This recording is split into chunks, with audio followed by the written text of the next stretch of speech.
Rheinsberg is one of Germany's best-preserved medieval cities. It's home to one of the country's oldest bridges, oldest restaurants, and most modern factories? We've got an award from the World Economic Forum as the factory of the future. This historic town's high-tech hub is one of today's most progressive plants, and it's at the forefront of Industry 4.0.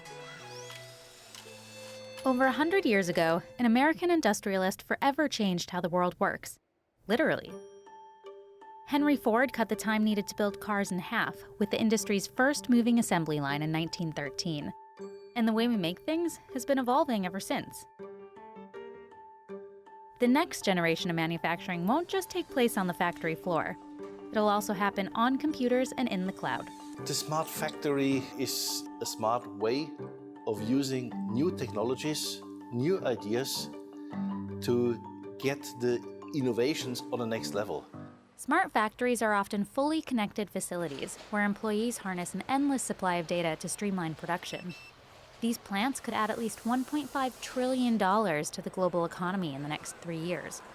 That's because the convergence of physical and digital worlds has endless applications. I don't think that I'm smart enough to give you the entire overview of every technology we're using here.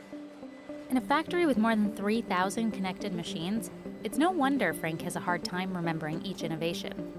A custom-made Internet of Things platform links these tools with materials which receive laser-printed labels, allowing info to be analyzed and tracked every step of the way. Now we can combine data. What was humidity? What was the temperature? What was the flow of the cars in the line? Is there any connection which is explaining why we had a problem? If we understand these interfaces, then we can prevent that happening in the future again.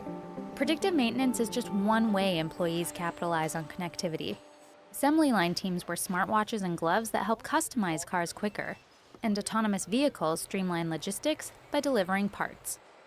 These technologies allowed BMW to cut the time needed to deploy new applications by 80% and reduce quality issues by 5%. It also landed the plant on the World Economic Forum's list of the most technologically advanced factories in January 2019. Of more than 1,000 contenders worldwide, only 7 were picked. Despite the buzz around the potential of new tech, Frank says that there's one resource that always outshines. A smart factory is driven by smart people. Changing conventional processes is always a challenge. The only way to do that is if you take the people with you.